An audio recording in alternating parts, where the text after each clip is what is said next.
Hello दोस्तों, आज 6 सितंबर 2023 दिन बुधवार का आज के मुख्य समाचार, बड़ी खबरें, देश और दुनिया का ताजा अपडेट लेकर हाजिर हो गए। देश के अलग अलग राज्यों की ओर से, सरकारों की ओर से महत्वपूर्ण अपडेट, नए नियम, बड़ी घोषणाएं, बड़े ऐलान की जानकारियां लेंगे। बहुत ही काम का महत्वपूर्ण अपडेट आपको मिलने वाला है, इसलिए इस वीडियो को आप पूरा ध्यान से आखिर तक जरूर देखते रहिएगा। हमारी टीम की मेहनत और मोटिवेशन के लिए प्लीज इस वीडियो को आप लाइक भी जरूर कर दीजिएगा। फेसबुक और व्हाट्सएप पर ज्यादा से ज्यादा वीडियो को शेयर कर दीजिएगा। तो आइए दोस्तों, बिना टाइम विलंब के शुरुआत करते हैं आज की पहली बड़ी खबर। लेकिन उससे पहले बहुत ही जरूरी अपडेट, आप सभी दोस्तों और मित्रों को हमारी टीम की ओर से आज श्री कृष्ण जन्माष्टमी की ढेर सारी शुभकामनाएं, हार्दिक बधाइयां। इस बार भी जन्माष्टमी का पर्व 2 दिन मनाया जा रहा है, जिस वजह से कोई 6 सितंबर को जन्माष्टमी व्रत रखेगा तो कोई 7 तारीख को। जन्माष्टमी कब है, इसको लेकर इस बार भी कंफ्यूजन बना हुआ है। कृष्ण जन्माष्टमी का पावन पर्व भगवान श्री कृष्ण के जन्मोत्सव के रूप में हम मनाते हैं, यानी हिंदू धर्म में कृष्ण जन्माष्टमी का बहुत महत्व है। जन्माष्टमी सबसे प्रसिद्ध हिंदू त्योहारों में से एक है, जो भगवान कृष्ण के जन्म दिवस के रूप में मनाया जाता है। यह त्योहार पूरे भारत में बड़े ही उत्साह, उल्लास और भक्ति के साथ मनाया जाता है। धार्मिक मान्यताओं के अनुसार भगवान श्री कृष्ण का जन्म भाद्रपद माह के कृष्ण पक्ष के 8वें दिन आधी रात को हुआ था, जिसे कृष्णाष्टमी या गोकुलाष्टमी के नाम से जाना जाता है। और इसीलिए आज के दिन भक्त भगवान कृष्ण का आशीर्वाद प्राप्त करने के लिए विधि विधान से पूजा अर्चना और उपवास करते हैं। पंचांग के अनुसार कृष्ण जन्माष्टमी का त्योहार इस बार 2 दिन मनाया जाएगा, क्योंकि अष्टमी तिथि और रोहिणी नक्षत्र रात के समय जन्माष्टमी पर पड़ेगा। मतलब दोस्तों, अष्टमी तिथि आज 6 सितंबर को दोपहर 3:37 से प्रारंभ हो रही है और 7 सितंबर को शाम 4:14 पर समाप्त होगी। रोहिणी नक्षत्र की बात करें तो ये 6 सितंबर को सुबह 9:20 पर प्रारंभ होगा और 7 सितंबर को सुबह 10:25 पर समाप्त होगा। और इस तरह से कृष्ण जन्माष्टमी 6 सितंबर को मनाई जाएगी, जबकि दही हांडी 7 सितंबर को मनाया जाएगा। जन्माष्टमी 2023 पूजन शुभ मुहूर्त भी आप देख सकते हैं। 6 सितंबर को रात 11:57 पर प्रारंभ होगा और 7 सितंबर को सुबह 12:42 पर समाप्त होगा। जन्माष्टमी के लिए शुभ मुहूर्त 6 सितंबर को रात 11:57 से प्रारंभ होगा।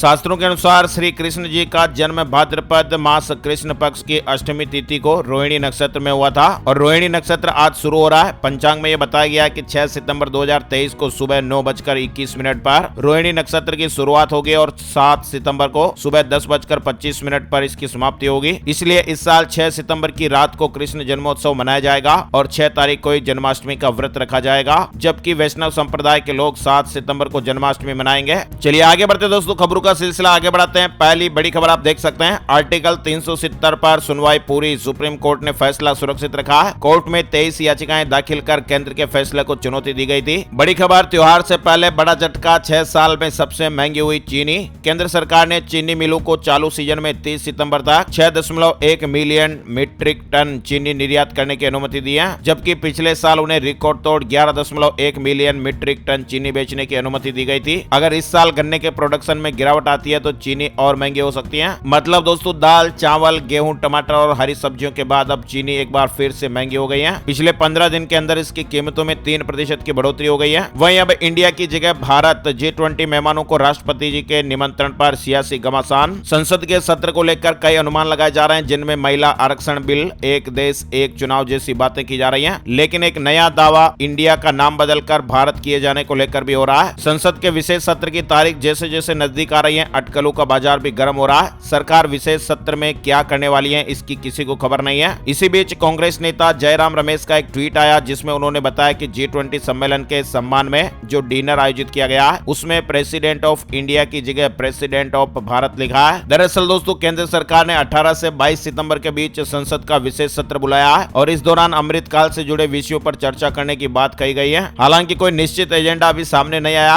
और यही वजह की अलग अलग तरह की बातें हो रही हैं। विशेष सत्र के दौरान एक देश एक चुनाव, महिला आरक्षण बिल, इंडिया की जगह भारत जैसे बिल या इस तरह के प्रस्ताव पेश किए जा सकते हैं, ऐसे कयास लगाए जा रहे हैं। इसके अलावा असम के मुख्यमंत्री हिमंता बिस्वा शर्मा जी ने भी मंगलवार को ट्वीट किया और लिखा कि रिपब्लिक ऑफ भारत ये खुशी और गर्व का विषय है। हमारा देश अमृतकाल की ओर तेजी से बढ़ रहा है। मतलब अगर इंडिया और भारत के नाम की बात करें तो ये चर्चा इस समय खास चल रही है। संविधान में जहां जहां इंडिया शब्द का प्रयोग है, वहां अब भारत कर दिया जाएगा। इसको लेकर पिछले कुछ दिनों से काफी ज्यादा चर्चाएं चल रही हैं। ट्विटर पर भी ट्रेंड किया भारत, दुनिया में सबसे अधिक बार इस्तेमाल किया गया एक keyword. Social media platform Twitter पर यानी एक्स पर मंगलवार को भारत कीवर्ड सबसे अधिक बार सर्च किया गया। दुनिया में भारत कीवर्ड सबसे अधिक इस्तेमाल हुआ। यानी आखिर ये कीवर्ड भारत क्यों ट्रेंड करने लगा? दरअसल दिल्ली के प्रगति मैदान में 9 से 10 सितंबर के बीच G20 शिखर सम्मेलन का आयोजन होने जा रहा है और इस दौरान विदेशी अतिथियों को रात्रि भोज में शामिल होने के लिए राष्ट्रपति भवन से एक आमंत्रण पत्र भेजा गया। यहाँ आमंत्रण पत्र पर प्रेसिडेंट ऑफ इंडिया की जगह प्रेसिडेंट ऑफ भारत लिखा हुआ था।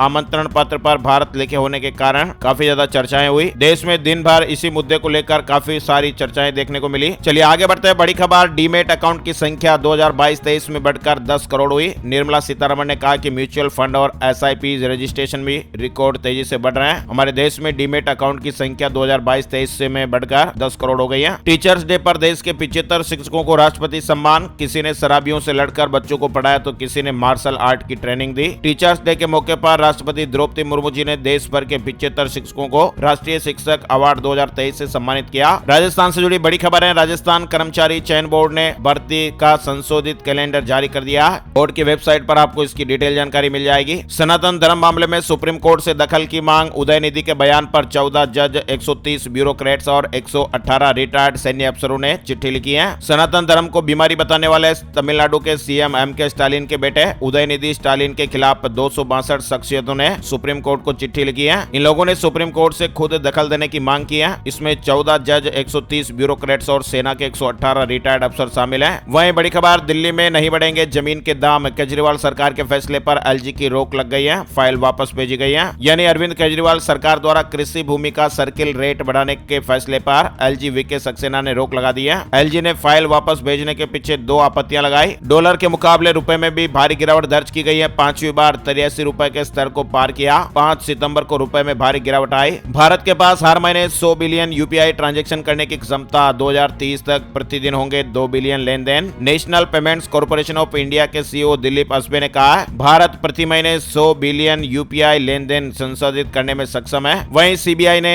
गेल के कार्यकारी निदेशक KB सिंह समेत 5 लोगों को गिरफ्तार किया है। 50 लाख रुपए की रिश्वत लेने का आरोप है। बड़ी खबर, वनडे वर्ल्ड कप के लिए टीम इंडिया का ऐलान हो गया। रोहित शर्मा कप्तान, सूर्य कुमार को भी मौका मिला है। सैमसन और तिलक बाहर है। वनडे वर्ल्ड कप के लिए टीम इंडिया का ऐलान हो चुका है। बड़ी खबर आ रही है, सेना ने शुरू किया प्रोजेक्ट नमन। पूर्व सैनिकों और शहीदों के परिजनों को सुविधा मिलेगी। भारतीय सेना ने मंगलवार को पूर्व सैनिकों और शहीदों के परिजनों के कल्याण के लिए प्रोजेक्ट नमन शुरू किया। अब चुटकियों में मिलेगा UPI से लोन। RBI ने बड़ा ऐलान कर दिया है। अप्रैल के महीने में RBI ने मॉनेटरी पॉलिसी की मीटिंग में UPI के दायरे को बढ़ाने के लिए इसमें क्रेडिट लाइन को जोड़ने का प्रस्ताव दिया था, जिस पर अब RBI ने सभी बैंकों को दिशा निर्देश दे दिए हैं। यानी कि अब लोन लेने के लिए आपको बैंक जाने या फिर नेट बैंकिंग के जरिए लॉगिन करने की जरूरत नहीं होगी। आपके अपने UPI से ही आपको लोन की सुविधा मिल जाएगी। इसके लिए RBI ने बैंकों को दिशा निर्देश भी दे दिए हैं। इनकम टैक्स रिफंड से जुड़ी बड़ी खबर आ रही है। करीब 7 करोड़ टैक्स पेयर्स ने रिटर्न दाखिल किया, जिसमें से 2.5 करोड़ से ज्यादा को रिफंड जारी हो गया। 26 लाख से ज्यादा टैक्स पेयर ऐसे हैं जिन्होंने या तो अपने रिटर्न को वेरीफाई नहीं किया या फिर डिपार्टमेंट की ओर से मांगी गई एक्स्ट्रा जानकारी नहीं दी है। ऐसे कुछ लोग जिन्होंने अपना बैंक अकाउंट वैलिडेट नहीं किया। इनकम टैक्स डिपार्टमेंट की ओर से जानकारी दी गई है। 2 तरह के ITR प्रोसेस नहीं हो सकेंगे। पहला वो जिनका अभी तक वेरिफिकेशन नहीं हो सका है और दूसरा वो ITR जिन टैक्स पेयर से एक्स्ट्रा जानकारी मांगी गई है, उनकी प्रतिक्रिया का इंतजार हो रहा है।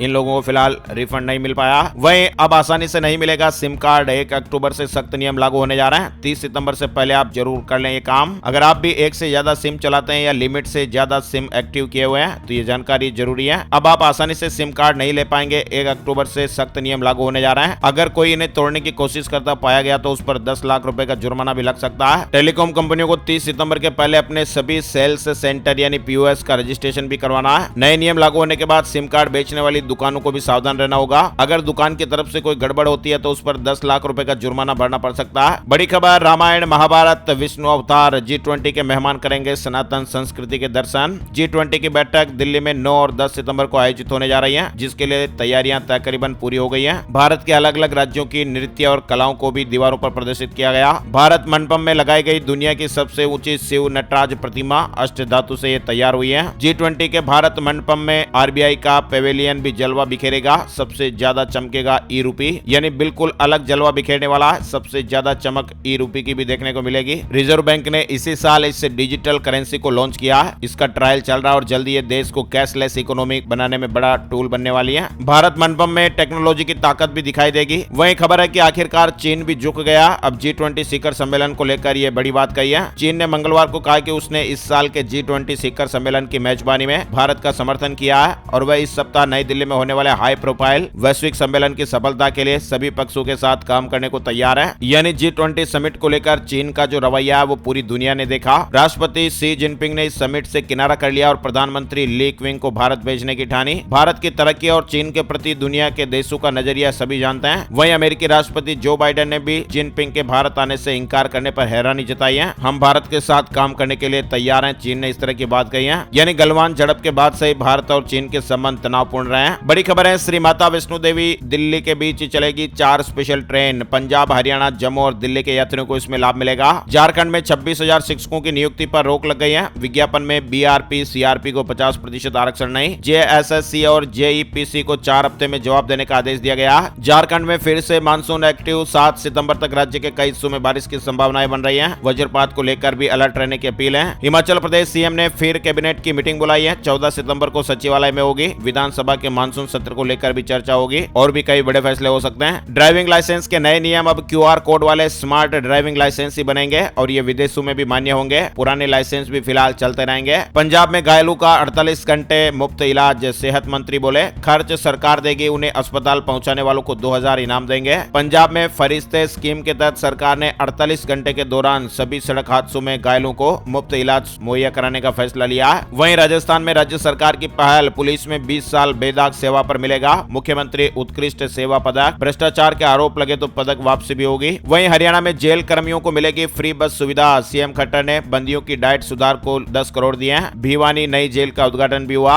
चलिए आगे बढ़ते हैं। बड़ी खबर, हरियाणा में 7 को रहेगी जन्माष्टमी की छुट्टी। सरकार ने जारी किया संशोधित ऑर्डर। पहले 6 सितंबर को अवकाश का ऐलान किया था। हरियाणा के ट्रांसजेंडरों के लिए भी खुशखबरी आई है। सरकार नौकरी देगी, शैक्षणिक संस्थानों में आरक्षण मिलेगा। स्टेट बैकवर्ड कमीशन ले रहा है सुझाव। मतलब दोस्तों, ट्रांसजेंडरों पर भी हरियाणा सरकार मेहरबान होने जा रही है। सरकार ट्रांसजेंडरों को सरकारी नौकरी देने जा रही है। इसके साथ ही शैक्षणिक संस्थानों में आरक्षण देने की शुरुआत भी करने जा रही है। इसी कड़ी में पिछड़ा आयोग इस श्रेणी के लोगों से सीधा संवाद कर सुझाव ले रहा है। शीघ्र ही आयोग अपनी सिफारिशें सरकार को सौंप देगा। ब्याज कम हो तो पीएफ से चुका सकते हैं लोन। इसके लिए पीएफ अकाउंट से आप 90% तक का अमाउंट निकाल सकते हैं। उत्तर प्रदेश से जुड़ी खबर, बिकरू मामले में 23 दोषियों को 10 साल की सजा का ऐलान हो गया। 8 पुलिस वालों की जानें ली गई थी। कानपुर के बिकरू कांड मामले में कोर्ट का यह बड़ा फैसला आया है। 23 दोषियों को 10-10 साल की सजा सुनाई गई है। साथ ही सभी दोषियों पर 50,000 का जुर्माना भी लगाया गया है। बिकरू कांड का मुख्य आरोपी विकास दुबे था। बीजेपी का मिशन छत्तीसगढ़, अमित शाह करेंगे परिवर्तन यात्रा का आगाज। पीएम मोदी की रैली से समापन होगा। छत्तीसगढ़ विधानसभा चुनाव को लेकर बीजेपी ने तैयारियां तेज कर दी हैं। बीजेपी की ये यात्रा 12 सितंबर को दंतेवाड़ा और 16 सितंबर को जसपुर नगर से शुरू होगी। घोसी उपचुनाव में 50% से ज्यादा वोटिंग। 8 सितंबर को रिजल्ट आएंगे। वहीं प्रधानमंत्री मोदी से मिले सीएम योगी। अयोध्या के विकास कार्यों को लेकर चर्चा हुई है। इसके अलावा अयोध्या में मंदिर संग्रहालय बनेगा। पीएम मोदी के साथ बैठक में यह निर्णय लिया गया। जो बाइडेन की corona report negative. G20 summit के लिए 7 सितंबर को जो बाइडेन खास विमान से दिल्ली आ रहे हैं। वहीं इसरो ने विक्रम लैंडर की रंगीन फोटो जारी की है। चांद के सैर का एहसास कराएगी। इसरो ने विक्रम लैंडर की रंगीन 3D इमेज जारी की है। साथ ही अपील की गई है कि इस 3D इमेज को आप 3D चश्मे से ही देखें, जिसमें आपको अद्भुत नजारा देखने को मिलेगा। बड़ी खबर आ रही है गवर्नमेंट स्कीम से जुड़ी खबर। महिलाओं को लखपति बनाएगी उत्तराखंड सरकार। बिना ब्याज के लोन मिलेगा। महिलाओं के लिए बड़े काम की स्कीम है, जिसमें सरकार महिलाओं को लखपति बनाएगी और इस योजना के तहत महिलाओं को 5 लाख रुपए तक का लोन बिना ब्याज के मिलेगा। उत्तराखंड राज्य सरकार की तरफ से महिलाओं के लिए लखपति दीदी योजना चलाई जा रही है और इस योजना के तहत राज्य की 1,25,000 महिलाओं को लखपति बनाने का लक्ष्य रखा गया है। अगस्त में 8.63% बड़ी गाड़ियों की बिक्री। मारुति सुजुकी ने सबसे ज्यादा 1,33,000 कारें बेची हैं। 2 व्हीलर में हीरो मोटोकॉर्प टॉप पर रही है। वहीं अब ई-रुपये के जरिए कर सकेंगे यूपीआई। पीएनबी ने भी नई सुविधा की शुरुआत कर दी है। डिजिटल रुपया मोबाइल ऐप में जिस तरह से एसबीआई बैंक ने भी शुरुआत की थी, ऐसी पीएनबी ने भी सुविधा की शुरुआत कर दी है। यानी अब ई-रुपये के जरिए भी आप यूपीआई पेमेंट कर पाएंगे। पीएनबी ने भी इस तरह की नई सर्विस लॉन्च कर दी है। अच्छा, इसके अलावा दोस्तों बारिश को लेकर भी अपडेट्स आ रहे हैं। तेलंगाना में भारी बारिश का अलर्ट है। बारिश से जुड़ी घटनाओं में 4 लोगों की जानें भी चली गई। वहीं अगले 3 से 4 दिनों में कई राज्यों में भारी बारिश होने का अलर्ट है। मौसम विभाग ने बताया कि मौसम में बदलाव होने का अनुमान है। बंगाल की खाड़ी में कम दबाव का क्षेत्र बन रहा है, जिसकी वजह से अगले 3 से 4 दिनों में कई राज्यों में भारी बारिश होने का अनुमान है। मौसम की जानकारी आगे अपडेट और देखेंगे। दुनिया भर में 1.3 बिलियन हुए 5G सब्सक्राइबर्स। नए यूजर जोड़ने में भारत नंबर 1 पर रहा है। वहीं रिलायंस जियो के 7 साल पूरे हो गए। कंपनी ने ग्राहकों को तोहफा दिया। 3 पॉपुलर प्लान में ज्यादा डेटा और स्पेशल वाउचर दिया जा रहा है। चंद्रयान आदित्य के बाद अब गगनयान। अक्टूबर में अंतरिक्ष में बड़ी उपलब्धि हासिल करने की तैयारी में भारत है। मध्य प्रदेश से जुड़ी बड़ी खबर आ रही है। मेहर बना प्रदेश का 55वां जिला। शिवराज जी की घोषणा के कुछ घंटों बाद ही नोटिफिकेशन जारी हो गया। मध्य प्रदेश के मुख्यमंत्री शिवराज सिंह चौहान ने भाजपा की जन आशीर्वाद यात्रा को संबोधित करते हुए मेहर को जिला बनाने की घोषणा की और इसके कुछ ही घंटों बाद नोटिफिकेशन भी जारी हो गया। वहीं बैंकों में 35,000 करोड़ रुपए लावारिस पड़े हुए हैं। वित्त मंत्री ने कहा कि बैंक ग्राहकों के खातों में नॉमिनी सुनिश्चित करें। कस्टमर के प्रॉपर्टी डॉक्यूमेंट गायब हो गए। आईसीआईसीआई बैंक को 25 लाख रुपए का जुर्माना लगाया गया। प्राइवेट सेक्टर के देश के दूसरे सबसे बड़े बैंक आईसीआईसीआई बैंक में लापरवाही का यह बड़ा मामला सामने आया। दरअसल लोन लेते समय एक ग्राहक द्वारा बैंक में जमा कराए गए मूल दस्तावेज खो गए। इस पर राष्ट्रीय उपभोक्ता विवाद निवारण आयोग ने बैंक को कड़ी फटकार लगाई है। 25 लाख रुपए का मुआवजा शिकायतकर्ता को देने के निर्देश दिए गए हैं। अब बात कर लेते हैं दोस्तों gold price today, silver price today, सोने चांदी के भाव। सोने और चांदी के दामों में मंगलवार को गिरावट देखने को मिली। सोना 59,387 रुपए प्रति 10 ग्राम पर रहा। वहीं चांदी का भाव 72,639 रुपए प्रति किलोग्राम पर रहा। अब बात कर लेते हैं दोस्तों वेदर न्यूज एंड एनालिसिस में संपूर्ण भारत का आज 6 सितंबर 2023 का मौसम पूर्वानुमान। मौसम की जानकारी का ताजा अपडेट आया। अगले 24 घंटों के दौरान केरल, उड़ीसा, गंगेय पश्चिम बंगाल, छत्तीसगढ़, तेलंगाना, पूर्वी मध्य प्रदेश और अंडमान और निकोबार द्वीप समूह के कुछ इलाकों में हल्की से मध्यम बारिश के साथ ही कुछ स्थानों पर भारी बरसात भी हो सकती है। इसके अलावा बिहार, झारखंड, पूर्वी और मध्य उत्तर प्रदेश, सिक्किम, उप हिमालय पश्चिम बंगाल, महाराष्ट्र, कर्नाटक, आंध्र प्रदेश, लक्षद्वीप, तमिलनाडु के कुछ इलाकों और पश्चिमी हिमालय में हल्की से मध्यम बारिश होने का अनुमान है। साथ ही मध्य प्रदेश के पश्चिमी इलाके, पूर्वी राजस्थान, दक्षिणी गुजरात और पूर्वोत्तर भारत में भी हल्की बारिश देखने को मिल सकती है। आज के मुख्य समाचार अपडेट में फिलहाल बस इतनी ही खबरें। वीडियो पूरा देखने के लिए आपका दिल से शुक्रिया और धन्यवाद। जय हिंद, जय भारत, वंदे मातरम।